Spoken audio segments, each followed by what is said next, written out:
Welcome, everybody, to What's Up, Bolts. I am Fernando Ramirez. Thank you guys so much for joining the show today. Guys, big game going up this weekend on Monday, actually. Chargers Raiders, Monday, September 15th at 7 p.m. in Las Vegas. It's a big one, another divisional game for the Chargers. So I got to thinking, I'm like, all right, it's Raider week. It's a big week. I've been around the organization for about 10 years. I know the history of how big Raider Week is. I'm like, who can I bring on to talk about how big Raider Week has been in the history of the Chargers and the Raiders? Well, why not bring on somebody who knows this rivalry, who's been around this rivalry, who can mention guys from the 80s, the 90s, the 2000s, the 2010s, the 2020s. Let's bring on Raiders columnist Paul Gutierrez.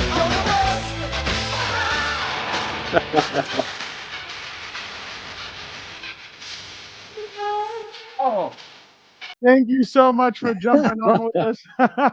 I knew you'd Awesome. love that. Awesome. Yeah, you can never go wrong with the Karate Kid, right? And you just kind of takes you into a certain mind space, as I Jim know. Harbaugh might say. But when he does it, he's got the one crooked finger, and then Pete Carroll's got the other crooked finger. They're besties, and we all know they are. But yeah, I mean, what better day to really talk about it all, right, than on the 47th anniversary today of the Holy Roller, which is called something less than holy by Charger fans, I'm sure, that remember it or even care about it. You see, Paul knows everything. Paul has the facts. By the way, before we get into Chargers Raiders, did you see what Charlie Sheen said last week? Did he turn down the role? Did he He said his allegedly? father Yeah, his told him, father told him he had already made a Martin commitment. Sheen told him, you need to turn down that role because you already said you were going to be in Budapest or Yeah, Bangladesh or some place for a movie role. And he's like, okay, he goes back to the Karate Kid people and he tells them, give me 2 weeks. I'll be back. I'll be ready to roll. They're like, no, sorry. And he said he kind of still has a little bit of regret of not taking that role. as he should, because he then would have been able to play one of the more iconic roles, and if nothing else, he would have been able to meet Elizabeth Shue on the set. I'm sure they've met over the years or whatever, Yeah. but he probably would have. I don't know. I'm kind of torn about that because I really feel like I should have had the role because I was actually of the same age and did We've talked martial about it arts at the before. time and was a little guy. Charlie Sheen would have been a little bit more believable, I think, because more athletic. But I mean, that was the role, and it made LaRusso, and it Yeah, made Ralph Macchio. So yeah, it all really good, did. all Yeah. good. Paul, a lot Oh, has changed. sorry, Yeah, go sorry, ahead. sorry, sorry. I got to Yeah, go no, no, here, no. Fernando.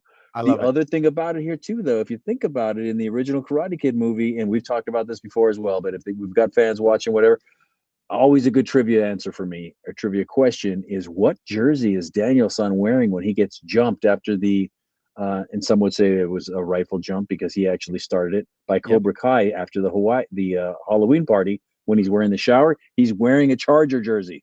Which I player can't was it? remember. I can't remember right now. I know it's not an Elworth. I think it's not a Charlie Joyner either. I think it's a Wes Chandler. Wes Chandler. Which Boom. made no sense because LaRusso was from New Jersey. Why is he rocking a Wes Chandler jersey when he's living in the Valley? I know, exactly. And I mean, I think where the Raiders were still in LA during that The time. So Raiders yeah. were, when they filmed that movie, the Raiders were about to win Super Bowl 18. So I always thought, and William, Billy, Zabka, we follow each other on the app formerly known as Twitter. And I asked him one time if Cobra Kai was actually Raider Nation because of the color scheme of the skeleton outfits that they wore Yeah. for Halloween. And he never really answered me, but we'll get to the bottom of that one day. One day we will get to the bottom of that. All right, Paul. A lot's changed in Raider Nation. Obviously, in Raider Nation, it was Antonio Pierce. Now it's Pete Carroll comes in. He brings in this young, vibrant. I know when you think of Pete Carroll, you don't think of young, but he brings this young, vibrant, obviously, demeanor to him. He keeps Patrick Graham. He brings back Chip Kelly to the NFL. Yeah. What have you thought so far about the changes that Pete Carroll's kind of made there in Vegas?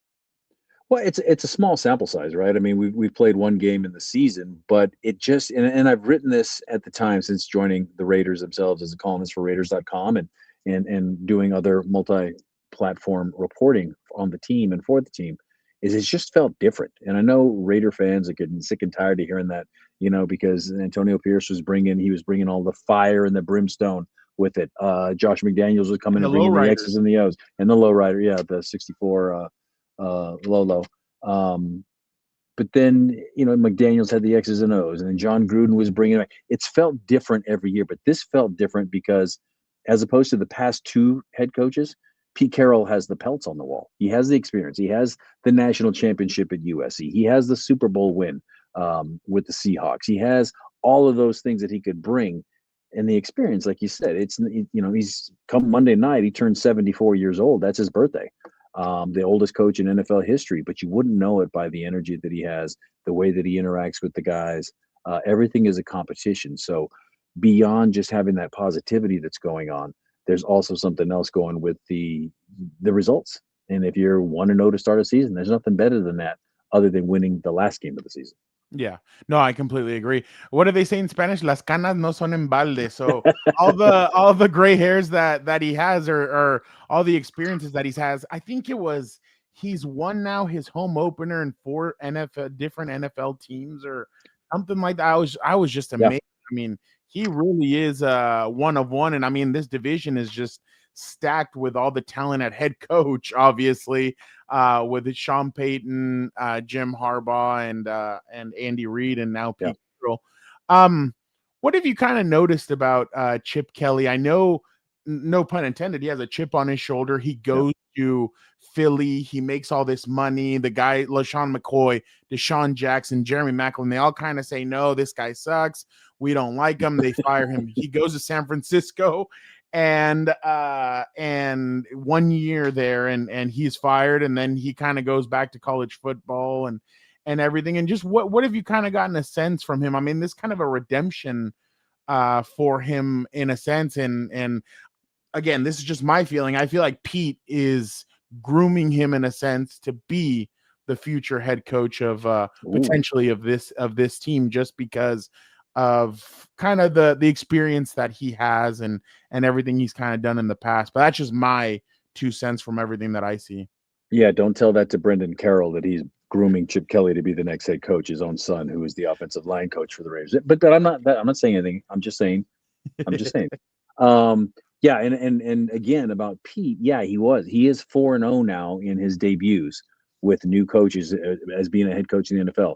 The Jets, the Patriots, the Seahawks, the Raiders. He's won all of those openers his very first game. Oh yeah, USC also. He beat San Jose State in his first ever game with the Trojans. 5-0 as a head coach at every stop.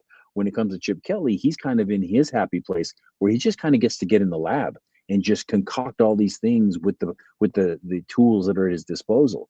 Having a lot of fun with Geno Smith, Ashton Genty, Brock Bowers, Brocktimus Prime, as our radio announcer Jason Horowitz has referred to him.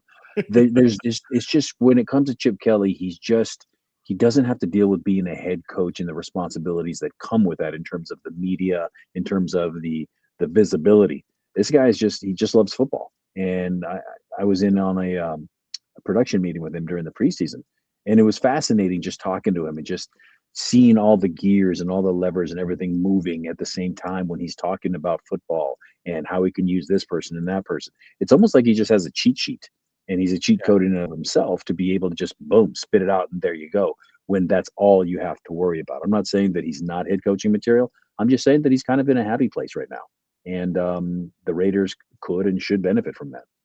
So he's in his Happy Gilmore happy place, like a beer and a beautiful woman sitting there. So that's what it's all about. It's funny. We had Adam Hill on, and you know how Adam is. He's Mr. Contrarian. Exactly. So I asked him, do you think Ashton Genty is going to be good? Mm-hmm. And he goes, okay, see, this is the way we have to analyze that question. I'm like, oh, here we go. Yeah. He goes, is he worth the 6th overall pick? No, but unless that wasn't the question, Adam. That wasn't the question. Exactly. So he goes, so then he's like, but is he going to be a great player? Yeah, he's going to be a great player, but it's just not worth a 6 over. You know how he gets all analytical and everything. Just so far, training camp wise, preseason, and then the first game was a little rough for him, but I mean, obviously Patriots were stacking the box and they were getting home pretty quickly. And then in the second half, it seemed like the play action really helped the Raiders out. Just what have you kind of seen from Ashton's progression from when he first got there to now after his first game? Yeah, he was. I'm not going to say he was down, but I think there was a little bit of a reality check after that opener with the lack of holes. And you could be the greatest running back in the world. You could be Walter Payton, Eric Dickerson, Marcus Allen. This is a guy that Marcus Allen actually told me of Ashton the day after they drafted him. He has the balance of Barry, the power of Emmett.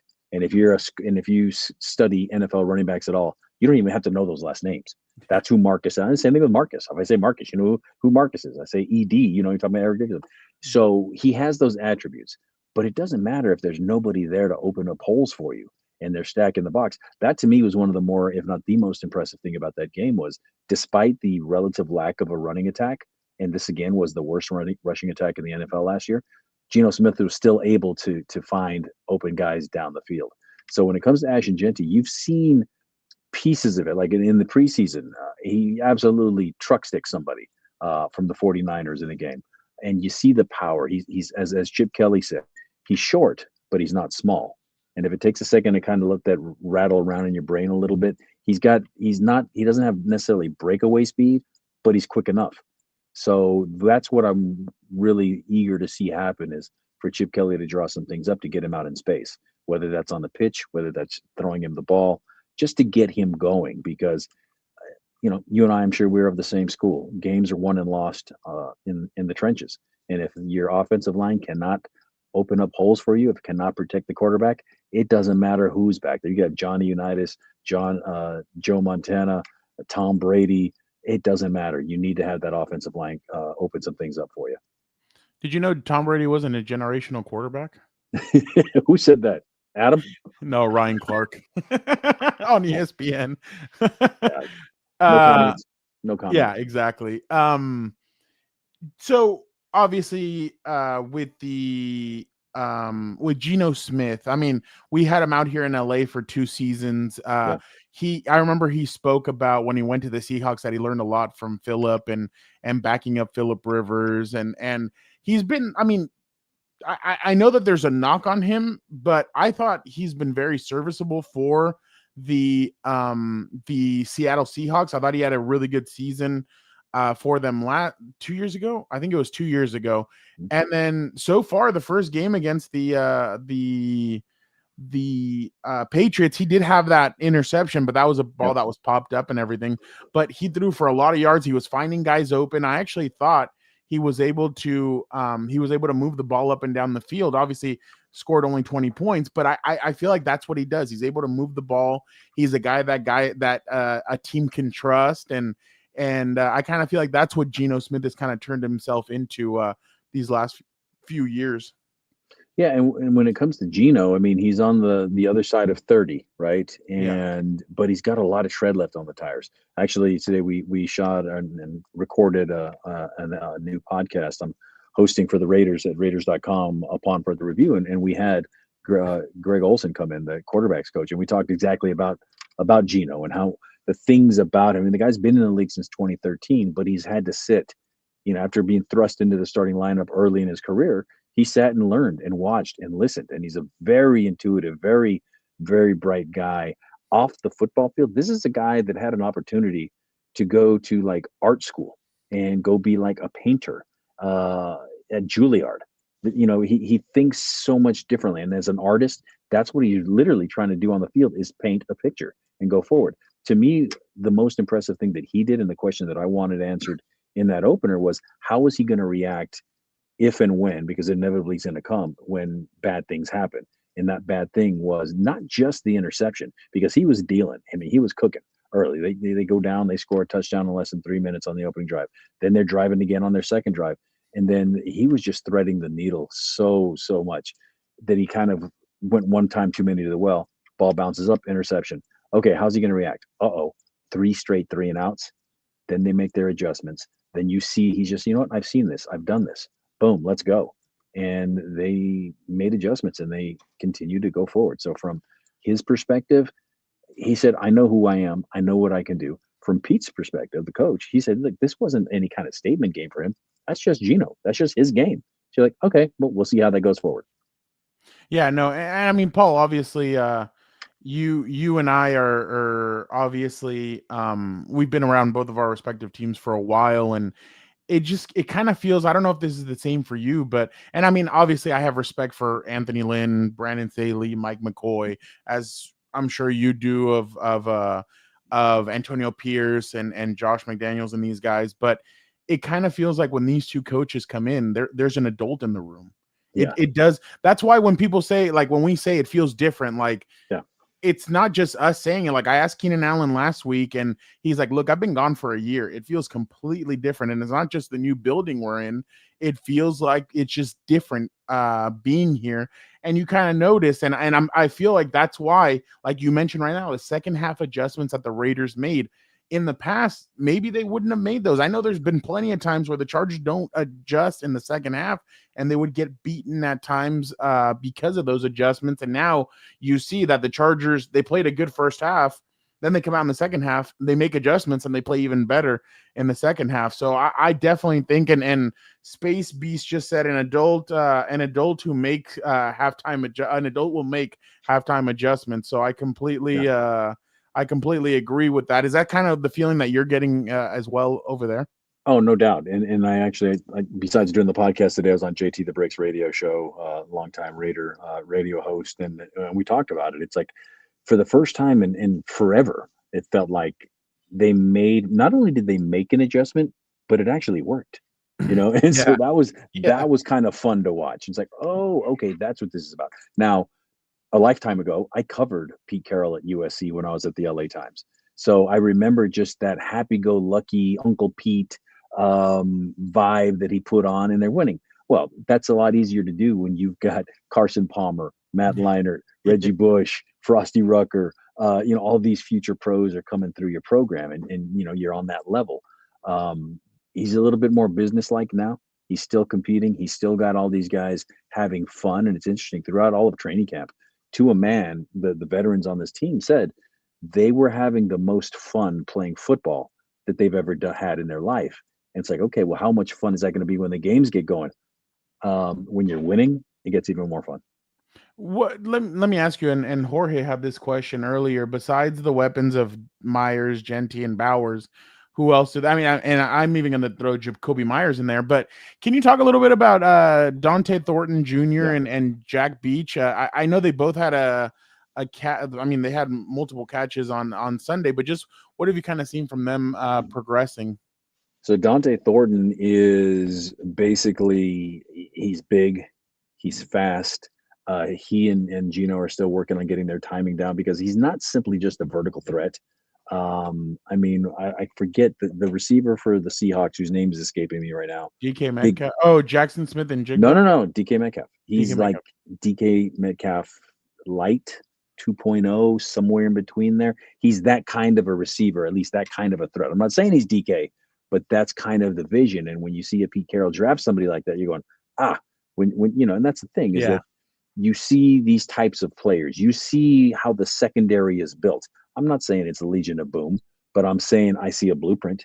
I see traces of things all over the place. So when it comes to Thornton, he's a guy that the Raiders owner, Mark Davis, told me he was the most intrigued by because he's the height, the weight, the speed. He's all of those attributes that Al Davis used to love to draft. And the fact that he had, it's 3rd and 20, and he catches a 36-yard bomb on just an unbelievable pass down the right sideline to essentially clinch the game. That right there was the chef's kiss for everybody involved because that's what he's about. Jack Besh, on the other hand, he is just this big, physical, talented receiver that really probably fits more in the slot right now. And it's funny because when you think of slot receivers, they're usually little speedy guys, Yeah. right, that are running around and underneath. This guy's a big target. And with Amari Cooper's surprising retirement last week, they got to ramp him up a little quicker as well. And that's fine by him because as long as they buy in, as long as they produce, as long as they have the good attitude and work and compete, as John Spytek, the general manager, said, there's always going to be room for those guys on this team. And as Pete Carroll has always said, he has no problem playing rookies. So as long as they fit this program. Um, Really quick, Space Beast has a question. Why has Besh been under wraps? It's really because he's stuck behind Jacoby. Partly.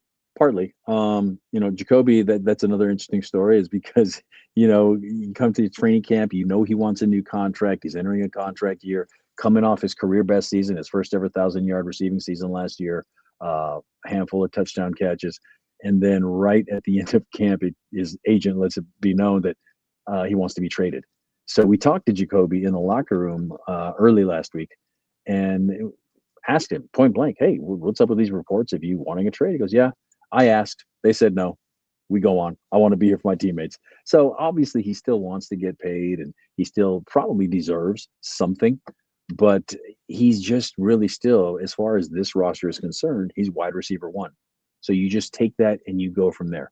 With Besh, he's raw. He's a rookie. And if you've got Jacoby on one side and Thornton starting on the other, with Trey Tucker in the mix there somewhat, Brock Bowers only in his second year, Michael Mayer only in his third year, it's a very, very young core that if you throw Besh in there for very major reps, that just makes that core even younger.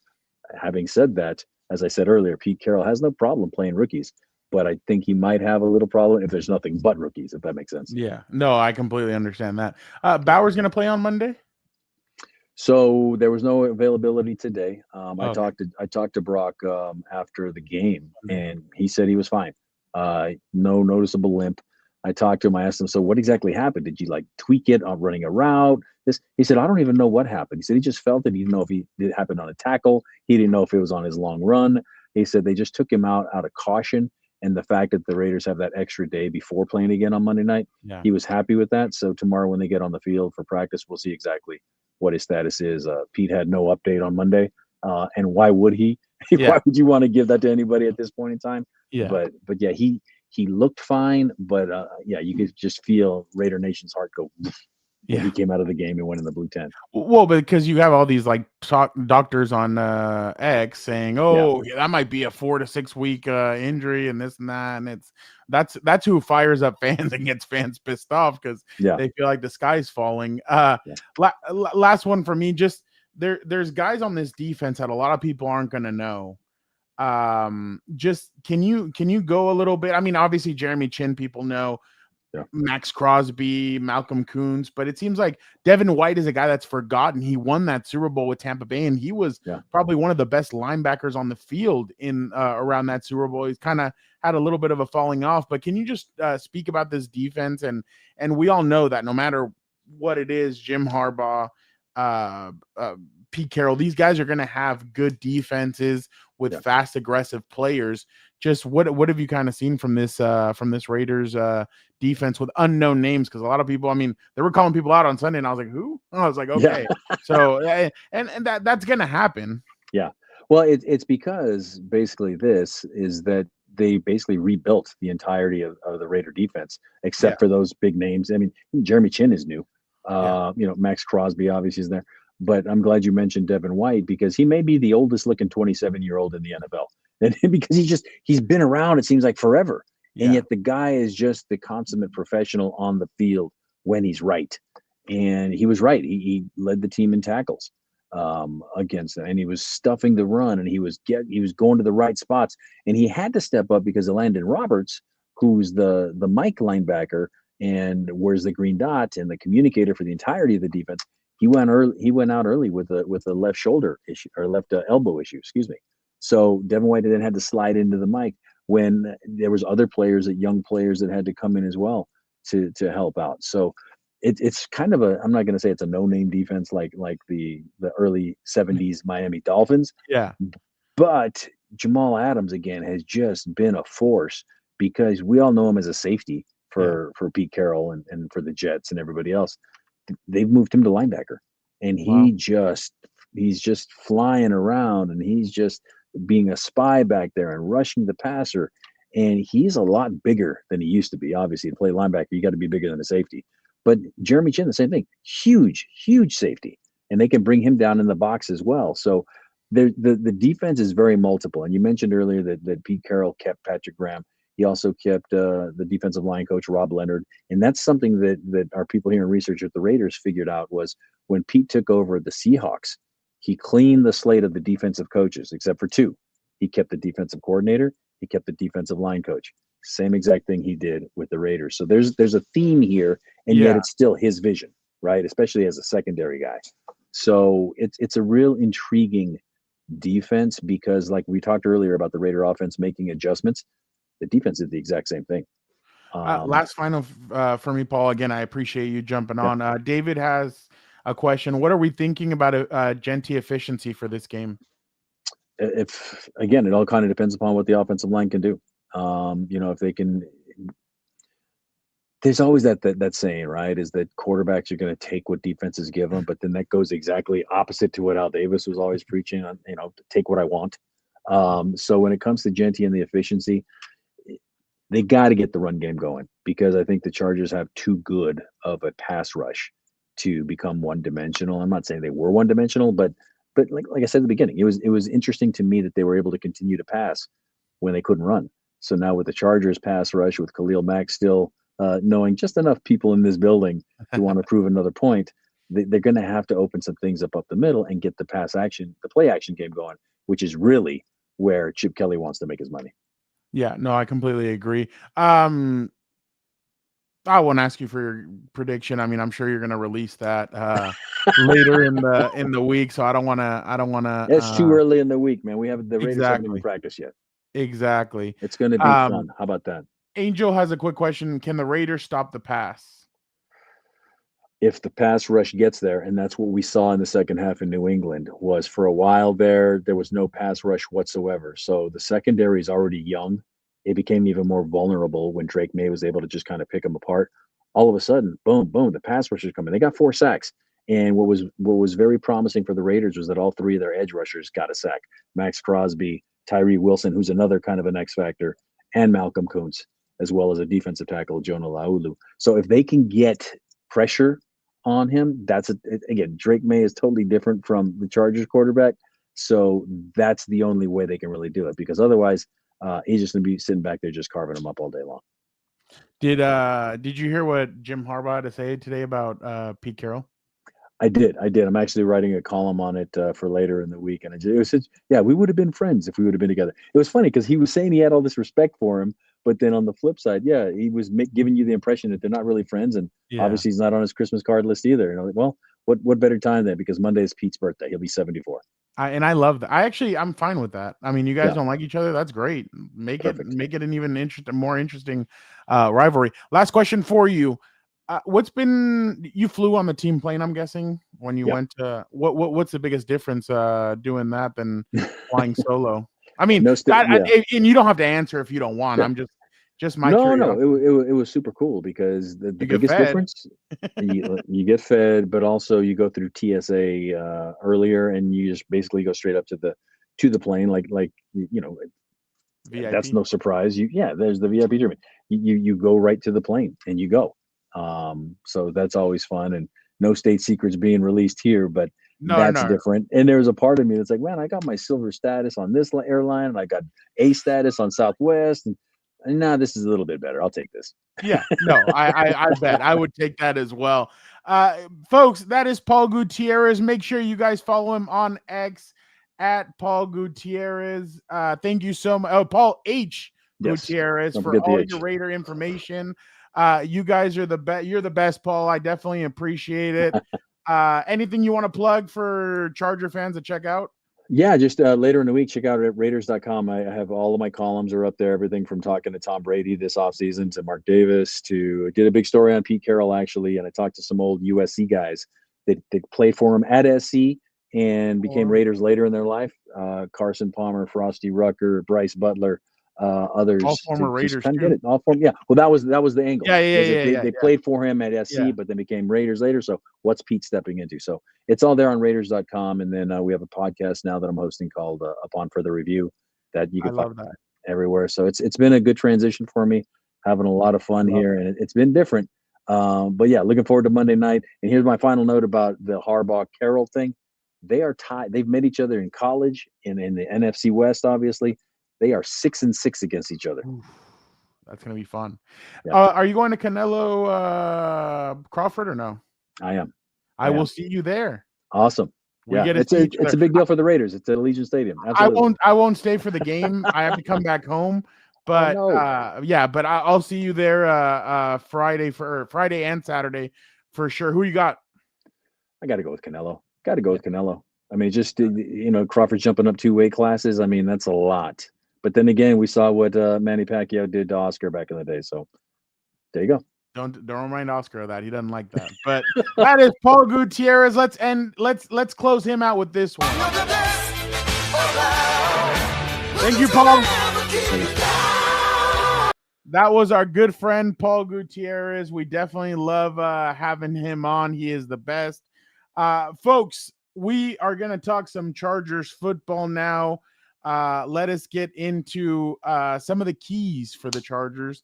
Let us get into some of the stuff that the Chargers are going to have to go through, some of the X factors, some of the battles you're going to have to watch in this game. So without further ado, ladies and gentlemen, he is here. You guys have been waiting for him. He told me, I'll let me give Paul his time.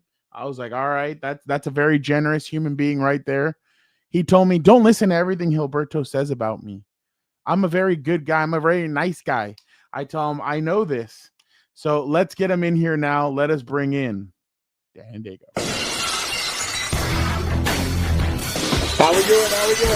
100%. I'm a great guy. What are we even talking about? I'm the best guy out here. Well, how are you Gilberto doing? says a lot of things. No one listens to him. No one listens to him. Do we have to play the Becky Lynch clip? Oh no, Nikki Bella clip again about what we think about SI? We don't need to hear it. We don't care. So Gilberto's full of it anyway. He hates him. He's hating, drinking his haterade on some Dan and Daygo. Exactly. There's my guy Joe. It's funny because obviously we just had Paul on and Paul was telling us that there's a lot of unknowns with the Raiders. On Sunday, they kind of struggled to get the ball moving on the ground with Ashton Genty. There was some struggle there, the offensive line, and Paul was saying once he gets going, once the guy and the team get going, they're going to be moving well. Obviously, it sounds like offensive line is his biggest concern for the Raiders this weekend. He's like, with that Chargers pass rush. We saw the way they were kind of moving the Raiders pass rush or the Chiefs offensive line at times. Dan, is that kind of the area that you're kind of looking at? Is it going to be the Chargers pass rush versus the Raiders offensive line? Because I mean, we all know if you can get guys to disrupt, they're going to be able to do what they need to do. So is that kind of an area that you're looking at? 100%, because again, like the biggest thing you can't do is let Gino sit back there and get set up, right? Like the Raiders, like they did on Sunday. Exactly. Like they have a couple pieces, right? Jacoby Myers, not too bad. Brock Bowers, I know he's a little bit dinged up. I don't know if he's available or not, but so Paul told us that Brock obviously told him, yeah, I don't even know what happened. I felt tightness. They sat me out the rest of the game, but he said the Chargers practiced today. The Raiders haven't practiced. So he said they should know closer to the game if Brock is going to go or not. Well, and then you have Michael Mayer, who made a couple catches, right? Big body. Very underrated. They have a couple weapons. What? Michael Mayer is very underrated. Yeah. So they have a couple weapons, right? So the biggest thing is going to be, in my opinion, can you disrupt Gino? Can you make sure they're covered up, and can you have no lapses in coverage, right? Because again, I think if you get after Gino and you lock things up and make him throw into tight windows, he's going to turn the ball over. You know what I mean? Like, that's just my opinion. Obviously, do not let Genty get going, but usually run defense has been like one of their top strengths. So again, like I think I just don't see them scoring many points this or on Monday or whatever. So 100%, as long as they do not let them get into rhythm, they will win this game 100%. Because the other thing is too, right? If you can get up on them pretty quick and keep them down, you're going to be able to run away with it, I think, because this team, especially this offense for the Raiders, is not an offense that can really, come back and score 20 points to come back or whatever else, right? Like, I think game on Sunday against the Patriots was pretty low scoring. So the thing I'm going to be looking at is I'm looking at the battle between Maxx Crosby and Trey Pipkins. I truthfully don't think that Max is going to line up on the other side. I think he's going to try and we've already take established advantage. that. I think he's going to take advantage of try and take advantage of Trey. I will be honest. I thought Trey had a good game on Friday. I thought Karlafka's got him for one, but I thought he did pretty well on that one. I mean, to be completely honest, on the one where Herbert gets around and is able to take off running and slides, he's lucky that Herbert was able to bounce it outside because he was beaten. Chris Jones had gotten him. Yeah. So, and I think Trey even expected him to go outside. I'm sure when he went inside, he's like, "Oh shoot, okay, all right, let me shove him out of the way and let me get him going." Is that kind of the battle that you're looking at, Dan, as the most crucial one? Trey Pipkins needs to keep Maxx Crosby down, and I'm sure the Chargers are going to throw help his way with Will Dissly and Jack Conklin. The biggest thing, right? You know, the biggest recipe for success, I think, that has happened in the Herbert era is when the defense allows 20 points or less, he usually always wins. And obviously, when they protect him and keep him upright, 100% he's going to be able to sling from the backfield, right?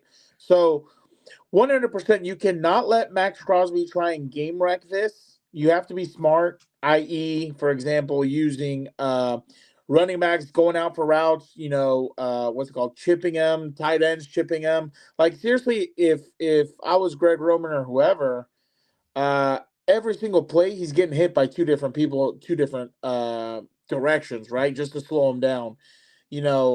Obviously, I don't think inside, from my memory, I don't think there's anyone that stands out like crazy or anything like that. Well, because Christian Wilkins is now gone. Well, yeah, and that's what I'm saying. Yeah. Like, so again, the biggest thing that needs to happen also is make sure Zion and Bozeman are good against movement inside, because that's a few times where they got into trouble last year. They just couldn't really handle the movement, didn't really move well. So that's going to be a big thing to watch also. But 100%, right? The most talked about thing is going to be Maxx Crosby on the edge, right? Because, they're not going to move him inside against Mackay. Maybe they'd move him against – well, no, I don't think they ever move him inside, actually. So there's no worry about that. But 100%, if Trey just needs to keep doing what he's doing, be patient, let him make the first move, and just be smart out there on the island. Don't create a short edge and let him get after Herbert. And then obviously, Justin, obviously a good run game always slows down those pass rushers too. So Justin spoke about the offense and what he thought about them last week and obviously this week. Yeah, it was awesome. Those guys, especially on third down, they came in clutch. And, there was 5 or 6 of them where, we were behind the chains, and, Q had a couple of them where it was just big plays, and the route he ran to get separation like that. And then, you got to tie in the protection as well, which I thought the offensive line did an incredible job giving me time to get the ball off. And then to have Q, Ladd, Keenan, those guys make plays on third down, it's only going to help our offense. I think that's Justin just thanking the Chargers for getting him the weaponry. Yeah, exactly. 100%. Well, that's the biggest problem. I would be willing to bet if someone did the stats of last year, they probably had one of the worst separation grades or anything else. Well, even Q, they said I saw a stat that Q this first week, he had crazy separation, that he was just outrunning. He looks, I think, again, I was asking somebody about this, and they told me Q's first few steps, like his step when he breaks out of his route, is completely different than what it was last year. So you could just tell that he's going to take advantage of that. Real quick, I wanted to show you this video. I think here it is. Watch this. Chargers a lead in the fourth quarter, 5 of these losses. Now he's got it on his hands. Pick up a couple first downs, force them to use their timeouts, and get out of here with a win. And they're throwing, and it's a wide open Will Dissly. And that's the way the drive starts. There's a first. And the Chiefs fire off one of their. I love that. Look at them. Bunch of bitches. Hampton, though, takes the handoff, spins off it. You don't get a first down. You're punting this thing to Patrick Mahomes with 2 full minutes left. Herbert in the shotgun. 5 on the line of scrimmage for the Chiefs. Hampton in the backfield. They bring just 4. Herbert flushed out to the right. He's got a lane. What a dog. To the 40, to the 45, to the 50. He slides down. That's what I said last week when we kind of talked about this. The way he slid there is so it's dope for a couple of reasons, right? Because you win the game and everything else. But he's playing with some swagger. That's what you want to see, you know what I mean, from your starting players. Play with some swagger, some fun, right? Remember, it's football, winning's fun and everything else, but you can't turn it into a day job or else you're not going to perform as well. You know what I mean? So seeing how much swagger he had right there, I absolutely love it. I'm all for it. I can't wait to see that again on Monday. Yeah, no, it'll definitely be interesting to see what they're able to do. Mark Madlock says Tyree Wilson is going to be a problem. Adam Hill, this is one of Adam Hill's guys. I remember before the draft. The night before the draft, Adam Hill jumps on a national radio show and they tell him who should the Raiders not draft or who's going to be the biggest bust of this draft. And he goes, Tyree Wilson. And then Tyree Wilson comes out and Tyree Wilson gets drafted by the Raiders. And my guy Adam Hill goes, damn it. So it was what a great start. When Adam tells that story, it's like one of the funniest stories out there. Yeah. I love it. Hello, Sergio. Thank you so much for tuning in and watching the show. Ladies and gentlemen, we have a very special guest. Dan loves guests, don't you, Dan? Yes. Let us bring in our compa, Joe Morley. Oh, wow. Wow. Go. No wonder I saw that comment and I was surprised you weren't on here. I was waiting.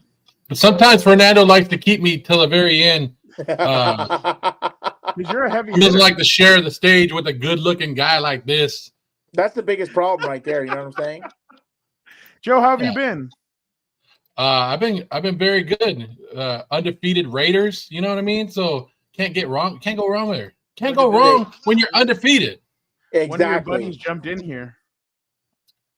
I was gonna say, sit up, Dan, when you're talking to me. What are you doing down there?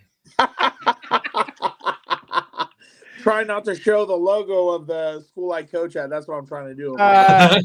Hey, Joe, just you mentioned it and you said it to Paul earlier. Are the ticket prices really that gnarly this year for Allegiant? They're every year. They're the most expensive. So far they've been dropping. I think they dropped down on Ticketmaster to over 200 still. So they're not under 100 yet, but they're getting there. Is that for nosebleeds or? Yeah, that's nosebleed. That's kind of wild. That's kind of wild. So but, that's the one good thing about not having fans and playing in SoFi Stadium is you get cheap tickets. You can get in the game, right? Maybe if this was a few years ago, have you not seen the crowds with Jimbo? Oh, I've seen them. They're all opposing fans still. Sure. Well, at that rate, you're saying a bunch of bandwagons is what you're saying. So it doesn't matter to me, right? Either way, I don't care. I just want them to win. So I'll be prepared for when we go on the road. You know what I'm saying?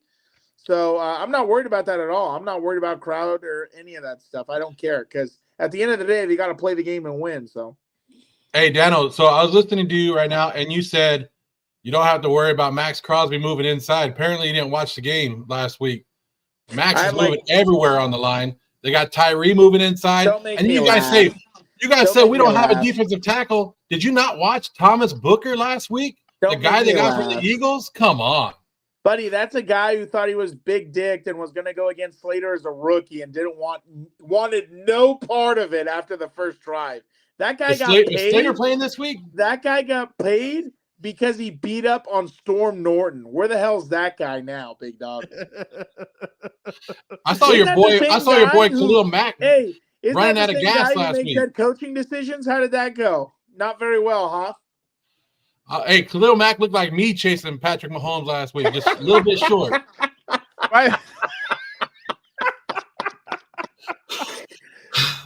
Hold on. I need to show something. Big dog, I'm real worried about Geno Smith putting up numbers. I know.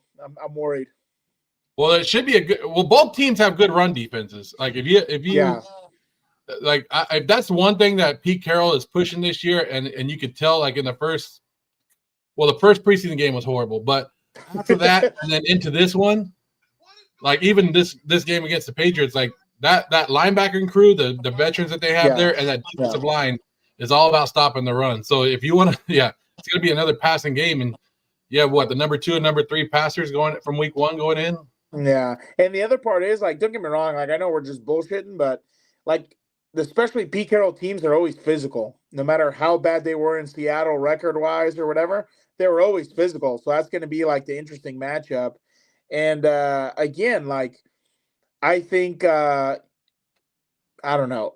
Maybe you guys have a little bit better weapons and talent, but you guys are kind of where we were a year ago. You know what I mean? Legendary head coach usually comes in and runs a pretty good program. You guys are just gonna, it's your first year with them, so it's gonna be interesting to see what shakes out. If it's as good as Jimbo or how that works. I think you guys have at least a little bit better weapons. Obviously, a worse quarter. Oh, here we go. What is going on in Las Vegas? Amari Cooper, who just signed like last week, has now informed the Raiders that he no longer wants to play, that he wants to retire. This is what I'm talking about. They said that John Spytek really didn't want to sign Amari Cooper, that Pete Carroll had to talk him into it.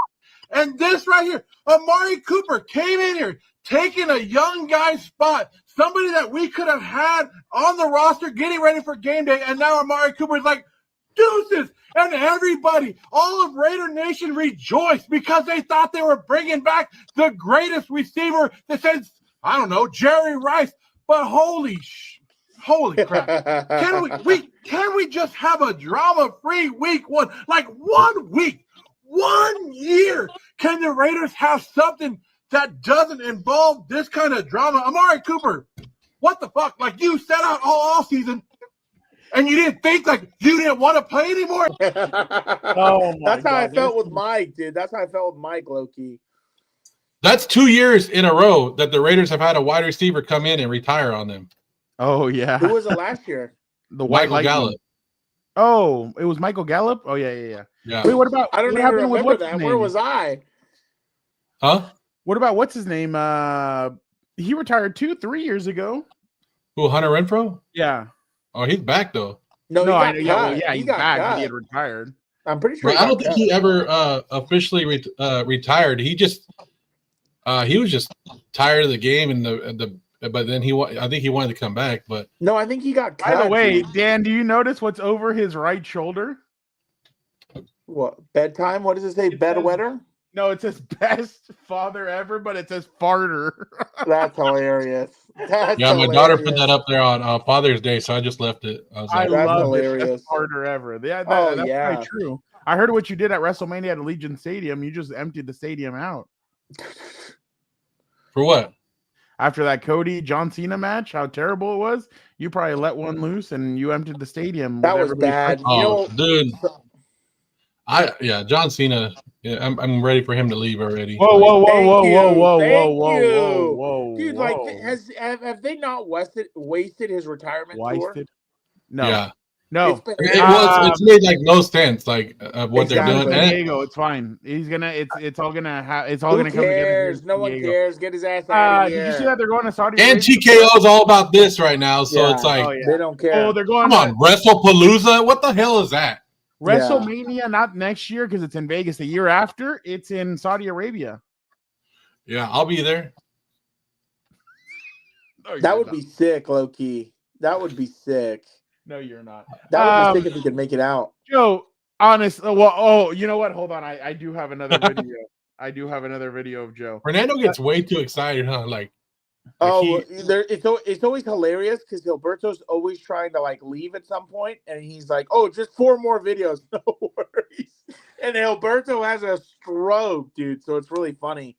I just like it because sometimes, like out of the blue, Fernando will text me something, and it's like just straight talking trash, and I'm like, "All right, you want to start the day like that? Here we go." It's not talking trash. It's good shit. What are we talking about? Dude, how are you feeling about your Niner content? Is it about to pick up with Brock Purdy supposedly not playing this week and playing the Saints? Hey, I was gonna make a video, but after all the stuff that happened today, I was like, I better stop and not do it.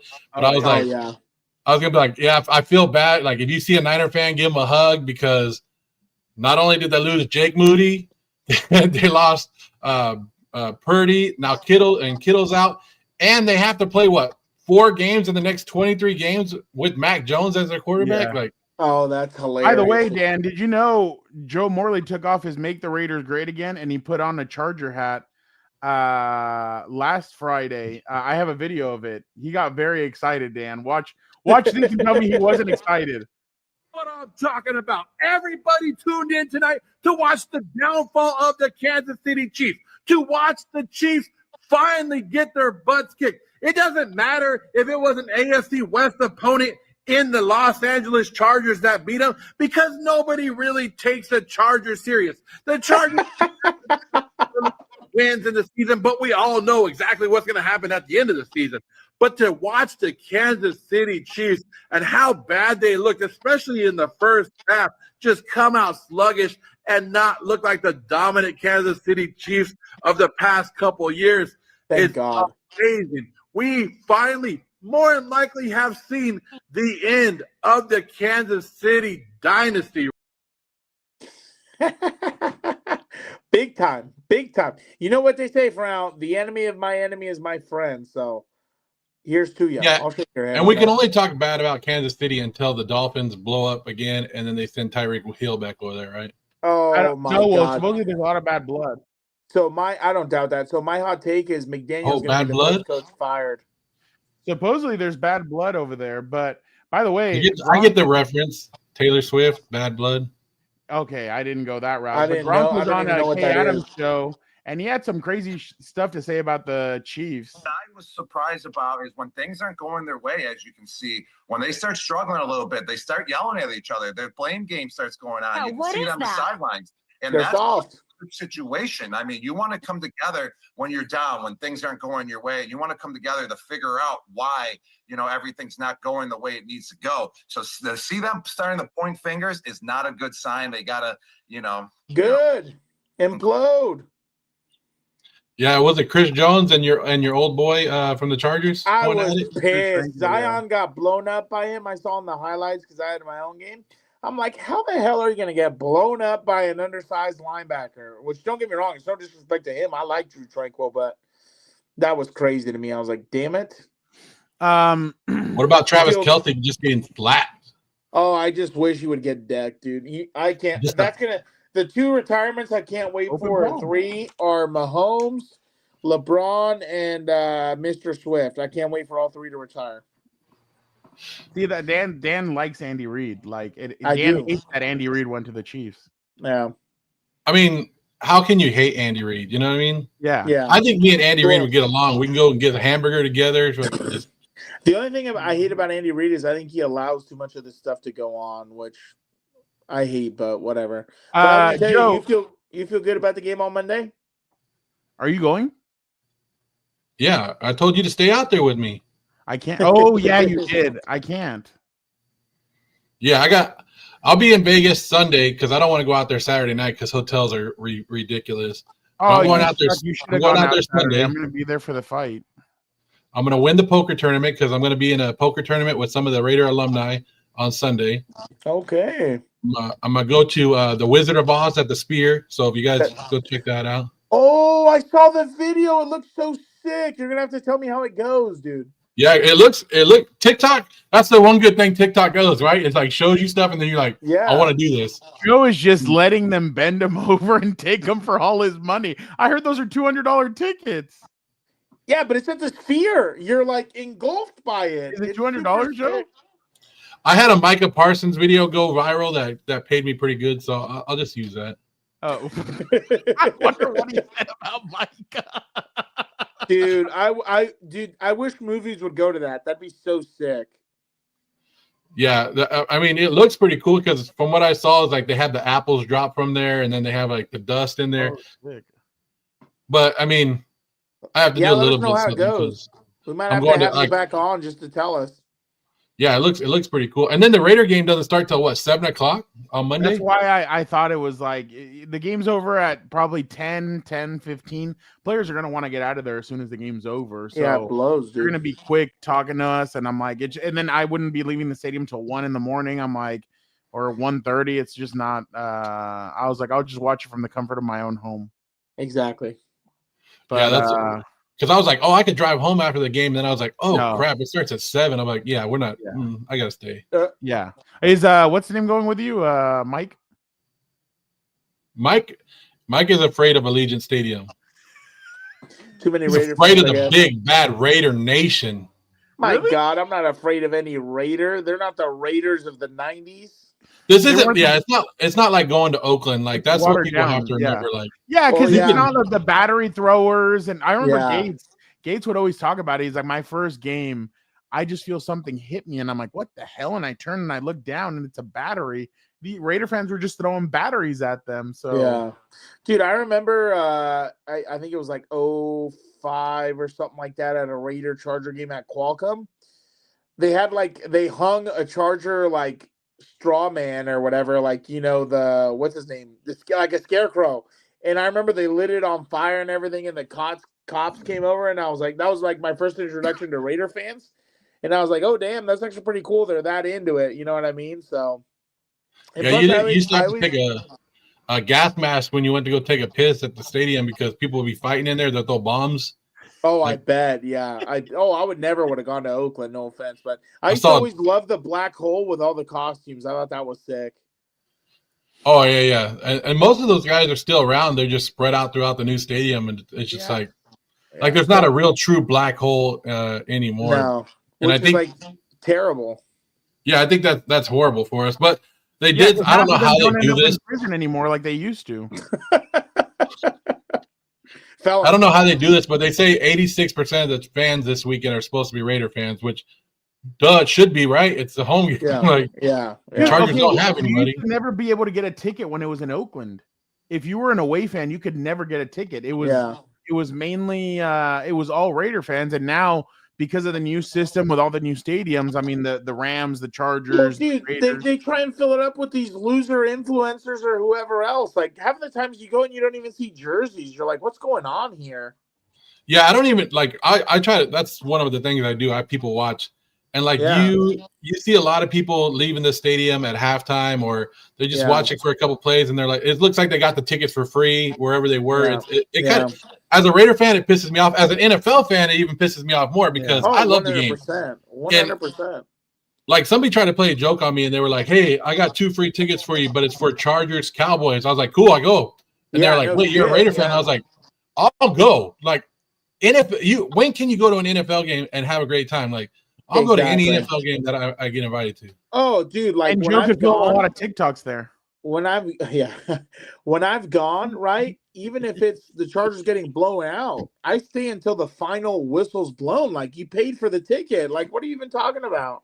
I felt so bad for him because he went to the Tampa Bay game last year, and the Chargers got blown out in that game. Then that Thursday night game was like 4 days later, and it was Chargers Broncos, and he's like, I don't know what to expect. I don't know. And then the Broncos get up 21-10 or 21-3 or 21-10, something like that. And he's like, he texts me, he's like, FML, and then they come back and beat him. And he's like, all right. He's like, let's go. Like, I think they clinched playoff, or no, they clinched a playoff spot a week later in New England. But Joe, any final comments before we head out of here? Don't be sad when you're looking up at the Raiders being 2. I don't even think the world's ready for the Raiders to be 2-0, right? I don't think you guys are ready for that. You want to make a bet? When's the next time I'd see you? Are you going to the Super Bowl? The what? Are you going to the Super Bowl or no? Dude, I got Super Bowl money. What are you talking about? No, but after the game, but like to the week of. Yeah, the week of. I ain't compas. Oh, this guy. I don't have the hookups like that. All right. Then maybe Chargers Raiders, you'll see them. Oh, plus, I don't know if I'm allowed in San Francisco. You know what I mean? I might get beat up there. You're that guy. You're that throw the green dildos at you. You know what's funny though is when real quick, when I went to the preseason game against the Raiders and 49ers in Allegiant a couple weeks ago, I got hit up by it was like 80% Niner fans, not to lie, but a lot of the Niner fans came up to me and they're like, "Hey, I love your videos. I know you talk trash about us, but you're funny and I follow you." So that's why I still do some Niner news every once in a while, because I know that I have a lot of people that are Niner fans that follow me. I can't wait for this weekend. Well, dude, it was hilarious. Like, my favorite one is the one where you walk in on Niner fans and they're doing some weirdo stuff, when you got your Niner fan mail, or you So took your mail, friend is a you Niner let fan, mail, and your neighbor's a Niner fan. And you took his mail because he was out of town or whatever. Like, shit's hilarious. Yeah, The Cowboy fans are just as good. That's what football season's all about, right? Like, I don't understand like why people get too pissed off. Like, have fun, joke about it, talk shit back, and that's what you're supposed to do, right? Have fun with your friends. Like, that's all it's about. Exactly. Like, I have a lot of people that tell me, like, I shouldn't even be talking to you guys, or I shouldn't even be talking to Mike. Like, why do you go on podcasts with Charger fans? I'm like, because they're my friends. Like, you don't have friends that are football fans? Like, that's crazy. It's that's just where we are, like, in all aspects of life. But like, that's why we love soccer, dude. Soccer, we go to our favorite bar that at an undisclosed location, and all we do is shit house. We start chanting, we start singing, we start shit housing, and it's hilarious, dude. Slinging beers back, having a good time, you know. All right. Yeah, the Blue Oyster Cult is where you guys go, and I've seen it. Shut the what? What do you say? That's an old time reference right there. Old person. All right, Joe. What's your score prediction for Monday? I haven't really gone through it, but screw it. I'll make one up right now. That's what Pete Carroll's going to say about the play. The play. He's going to chew his gum.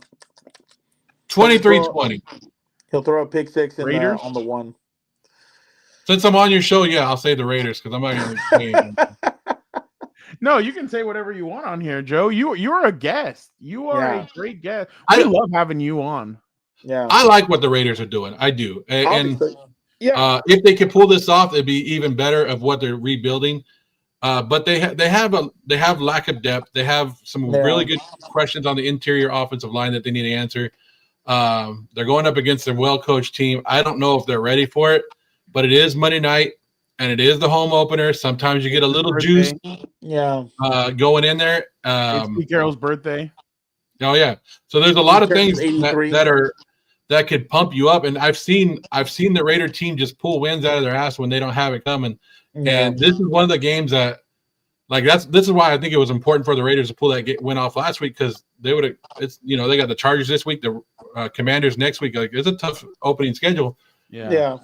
But I think the Raiders are going to be competitive with this, but I don't think they have enough to do it. So I do think they lose this game. But if they pull it off, I'm going to be annoying as hell. I already am, but we'll have you back on if they do. Okay, let me give you the other one real quick. The other two games in the division: Broncos, Colts. Who you got? I'm taking the Broncos in that game. Okay, I went Colts actually. I don't know why.